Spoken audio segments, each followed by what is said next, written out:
and that is Maruti's brand new flagship, the Grand Vitara.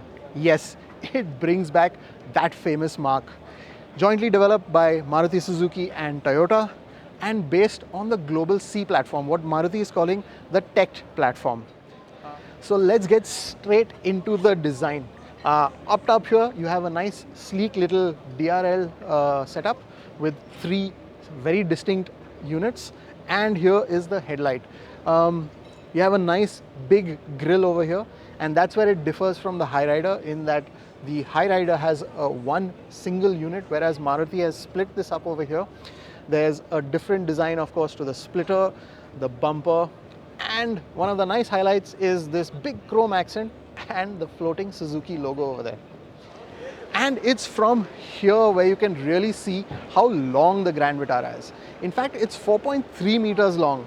Longer than both it's over 4.3 meters long, longer than both the Creta and the Seltos. Another thing that you can notice from the side is the way that roof line slopes downwards, and this shoulder line, straight shoulder line, slopes a bit upwards. Not your very butch SUV, more soft and more urban SUV. And another thing differentiating the Grand Vitara from the Hyryder are the alloy design. 17-inch alloy still, but a nice clean dual tone design. And that's the rear of the Grand Vitara. The signature element, of course, being these large brake lights, only broken up by the Suzuki logo in the center. Otherwise, it's a nice clean design with your brake lights on top and your reversing and parking lights below. And of course, you have this cladding. I personally think that that's a little bit too silver, especially when you have darker colors like that. Kind of makes that skid plate, bottom of the bumper stand out a little too much. What do you guys think? So one of the first questions we had, and I'm sure you guys will want to know the answer to, when you step into the Grand Vitara, since Maruti are calling it their flagship, is what is the experience like? And yes, it is by far the best Maruti in terms of the cabin experience, and in terms of the segment, it's right up there with the best.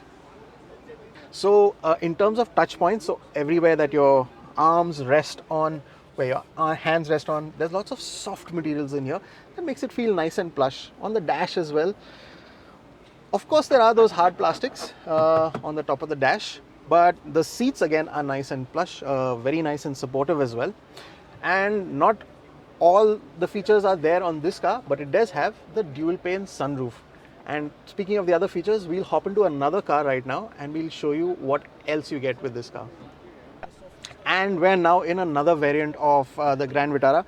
This is the all-wheel drive, what Maruti calls AllGrip. And if you come in here, that's the drive select button. So you have snow, sport, push for auto, which means auto drive modes. But this transmission is only available in the 5-speed manual transmission. And we are now in the top spec variant. This is the strong hybrid car, and it has all the bells and whistles. But first off, the first thing you'll notice is a few color changes. So this dash, which was maroon in the other car, is now all black, and you have gold accents instead. Seats, also leathered seat, but with this perforation means that they are ventilated as well. And if you come in here, you'll see those are the ventilation switches, 3 speeds. The car is not on right now, and of course you see EV mode and drive mode. So the EV mode is for the different economy modes for the strong hybrid system, and you have drive modes as well. Of course, this is eCVT, so there's an automatic transmission, and behind that you'll be able to see the wireless charger. And in the smart hybrid, you get an all digital dash and of course a heads-up display. But again, we don't have the keys, so we can't show you how either of them function completely. And this is the dash for the mild hybrid cars, so the automatic as well as the all-wheel drive as well as the manual transmission car. And stepping into the rear, that is set to my driving position. As you can see, there's plenty of knee room, and I can actually stick my feet under the seat as well, so it's plenty of foot room as well. In terms of under thigh support, I'd say it's fairly good. The seat is set up, seat is decently high off the floor, so you have a nice hip angle here. What's not so nice is probably the headroom. I'm 5'10", and maybe someone 6 feet tall will have a bit of an issue with headroom. Otherwise, Nice and comfortable. I like the angle of the seat back. It's quite relaxing. In terms of features, you have AC vents as well as two USB ports. So you have a regular USB and a Type C as well. When seating 3 abreast, we've managed to do that over here and test it out. It's possible to do that. So in the city, you'd easily be able to do 3 adults in the rear. Maybe not for long distances though.